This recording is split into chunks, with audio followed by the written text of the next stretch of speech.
Hey guys, it's Ash, and in this video, I'm going to give you guys my opinions on the top 10 cards of Clash Royale in the current meta. Now, I know I'm going to get a lot of people who may disagree with my opinion, so I really want to emphasize that these are my own opinions. Along with why these cards are the best in the game, I'm also going to give you guys my opinions on how these cards can be balanced in ways for us to have more diversity in the game, because I do believe that some of these cards offer a bit too much value. At number 10, we have the Skeletons. The 1 Elixir Skeletons are a very high value card and are often underrated. To give you guys an example of how good they are, 4 level 9 Skeletons do a total of 268 damage per second together, while 3 level 9 Goblins do 288 damage per second, while costing 1 more Elixir than the 1 Elixir Skeletons. Not much difference, yet cost more Elixir. While 4 level 4 Barbarians together do 424 damage per second, while costing 5 times as much Elixir as the Skeletons. That's about 50% more DPS, but 4 more Elixir in cost. So this makes the Skeletons so deadly when supported by another troop to distract the arena tower and also form powerful combos because of how cheap they are. Also, Skeletons are super good on defense, so easy to obtain value. They can beat Musketeers, Mini P.E.K.K.A, and properly deploying them against most threats will grant you great value. Now, they can also be used to pull, distract, separate combos. Just so many useful properties of these 1 Elixir Skeletons. Best of all, they keep your average Elixir cost low and allow you to cycle through your cards fast. At number 9 is the Cannon. There is only one reason why the Cannon is in this top 10 list, and it's a very big reason. The Hog Rider. The Cannon is the only defensive building in the game that can counter the Hog Rider and grant you a positive value in return. Hog Rider decks are everywhere, so as long as the Hog Rider is popular, the Cannon will follow. The Cannon also serves other great uses. It can successfully defend against many other cards that cost more than 3 Elixir, such as the Mini P.E.K.K.A, Valkyrie, Giant Skeleton, Dark Prince, and so on. So it's just a great card for obtaining value against some of the most common threats in the game. Number 8, the Valkyrie. The Valkyrie has the highest HP of any splash attacking troop and also is the strongest splash attacker in the game, excluding Sparky. For a card that costs 4 Elixir, this makes her very useful, especially her ability to counter the Princess and Ice Wizard with ease, as well as many other support troops behind tanks. She's the best support killer in the game. The main reason why she's one of the best cards in the game is because of how useful she is against the most common threats in the game, such as the Princess, Ice Wizard, Hog Rider combo rushes, and so on. And because of her high HP and DPS, you can't ignore her if she's alone like you could with other splash attackers like a Baby Dragon or Wizard. At number 7, we have the Zap Spell. The Zap Spell is hands down the best spell card in the game. It inflicts damage super fast and has a 1-second stun effect. What makes it the best is that it only costs 2 Elixir and can almost always grant you value. You almost can never go wrong with the Zap Spell. If you zap Goblins in Arena Tower, then you're making value. If you zap a minion horde and allow your Arena Tower to finish off all the weakened minions, then you're getting ridiculous return value. Zapping Skeleton Army or Goblin Barrel also gets you a lot of value. The Zap Spell is a super useful spell card, not just because of its 2 Elixir cost, but also because of its super useful stun effect. This can allow your troops to get an extra shot onto the opposing tower, or allow your defense to get an extra shot. Not only that, it has other useful abilities such as the ability to reset the target of troops and buildings.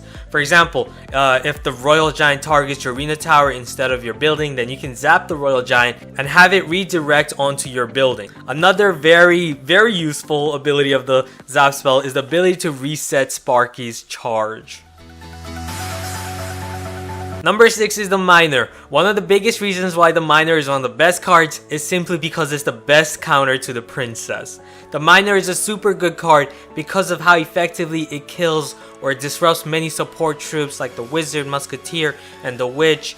And another thing that makes the Miner super good is his ability to dispose the Elixir Collectors. A 3 Elixir card destroying a 5 Elixir card and disrupting your opponent's deck. Especially if they're using an expensive deck with the Elixir Pump, then the Miner will be a nightmare for them.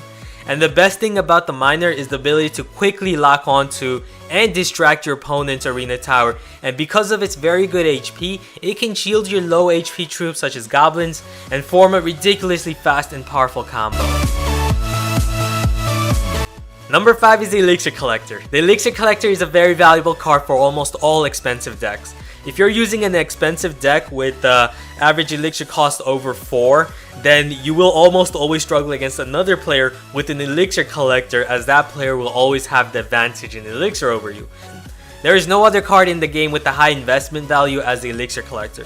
Supercell had done a great job balancing the Elixir Collector by significantly decreasing its HP, as it once used to be a very viable defensive structure just due to its high HP.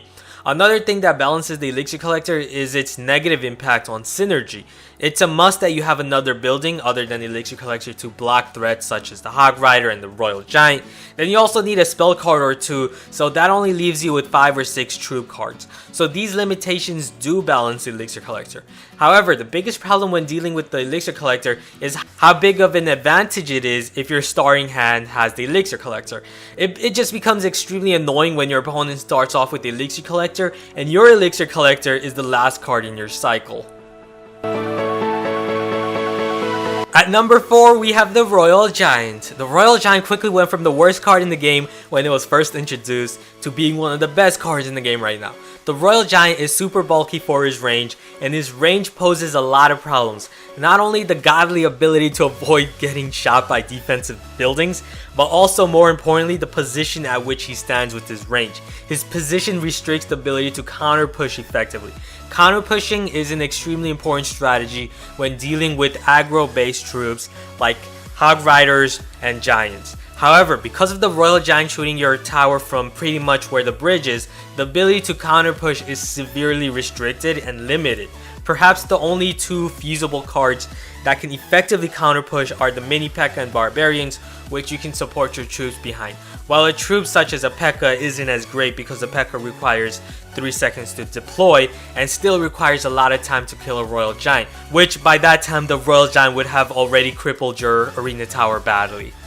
Another very big problem with defending against the Royal Giant is his ability to restrict double lane pressures. For example, you just can't pressure your opponent on one side with a strong push like Hog Rider and Goblins and expect to cheaply kill the Royal Giant on the other side by restricting them from using support troops behind the Royal Giant, because the Royal Giant doesn't need support. He's a ranged tank. He locks onto the arena tower quickly. And the biggest problem dealing with the Royal Giant is his range. If you screw up your building placement or timing, then you get punished hard. And it's not hard to screw up your deployment timing, especially if you have a slight connection lag, a millisecond that can easily translate into a win or a loss. That's just ridiculous in my opinion. The other problem with this range is his ability to immediately target your arena tower after one of your arena towers has been destroyed. Usually when you're down an arena tower, it's supposed to be harder to take down your second arena tower, as you now have the King's Tower supporting you on defense.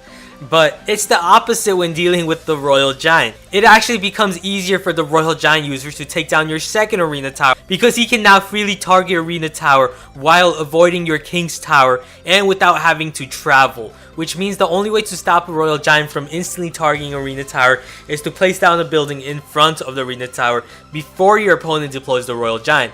And this is just absolutely ridiculous, because that would just allow your opponent to easily destroy the building or completely disregard it, let it decay, and then overwhelm your opponent with the Royal Giant combo. This is the ability I believe that makes the Royal Giant OP. Number 3 is the Hog Rider. The Hog Rider is the most popular troop in the game, and you can unlock him at Arena 4. He's a rare card, not an epic or a legendary, so he's very easy to obtain and level. And in my opinion, he's the best card in the game right now that isn't a legendary. He's only 4 elixir and favors buildings, which makes it super easy to punish your opponent if you're making great elixir trade-offs. I don't believe the Hog Rider is overpowered, but I do believe that he grants too much value for a 4 elixir card, because the only building to obtain value from the Hog Rider is the cannon. There is no other building in the game that costs less than 4 elixir and can shut down the Hog Rider from targeting your tower. That is just ridiculous in my opinion. The only other 3 elixir building is the Tombstone, which will not stop a Hog Rider from getting to your tower. He's just too fast and powerful and goes directly for the arena tower. There are 9 buildings in the game, while there are 45 troops. That is a 1-to-5 ratio. So if your deck doesn't consist of at least 2 buildings, and most decks carry 1 building, then you will struggle to defend against the Hog Rider at some point if you don't have that key defensive building in your hand, or if it was simply destroyed and right before your opponent sends in a Hog Rider. So my proposal to balance him is to slow him down a little. His speed right now is very fast. Make him as fast as a mini P.E.K.K.A instead, so that it gives people enough time to react to the Hog Rider pushes, because every troop has a deployment speed. For example, the minion horde has a 1-second deployment speed. By the time the minions are deployed, the Hog Rider already got a free shot onto the tower. And defensive buildings should be able to have the Hog Rider retarget onto the newly placed building, even after the Hog Rider had already locked onto a tower.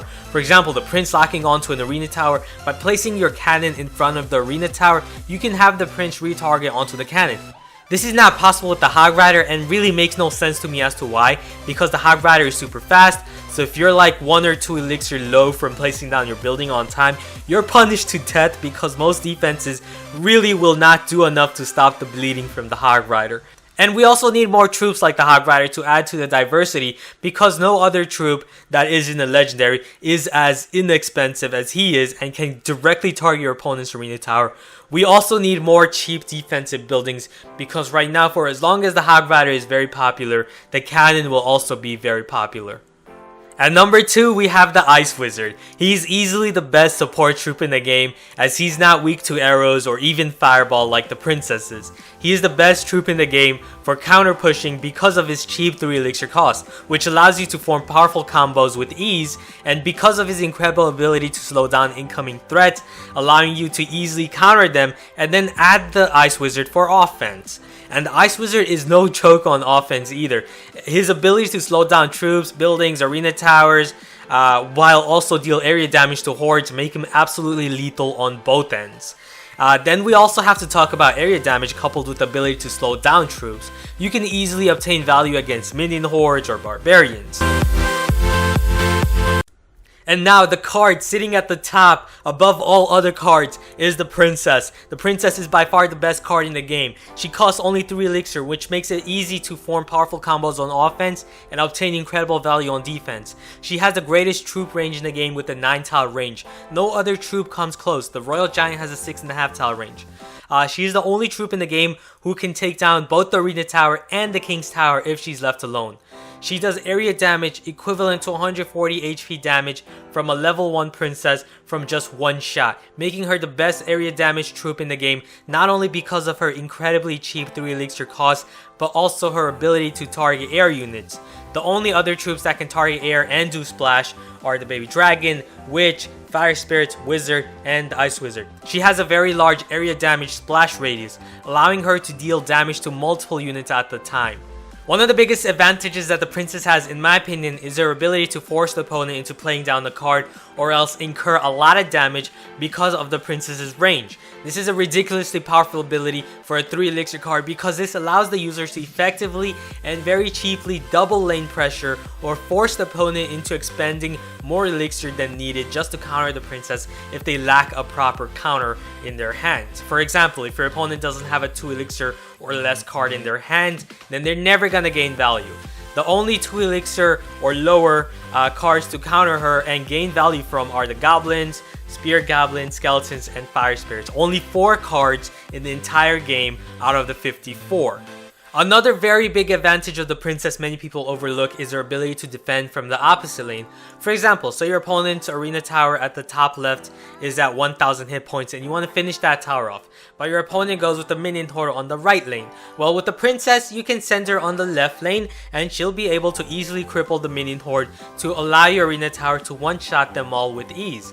And then you can add a supportive troop like the Hog Rider and counter push easily on the left lane with both the Princess and the Hog. If you had another area damage troop like the Wizard, you would not be able to do this. Not only is he expensive, he won't be able to target the minions from the left lane, which will then mean you'll need to support him on the right lane, which you don't want. Thanks for watching, I hope you guys enjoyed this.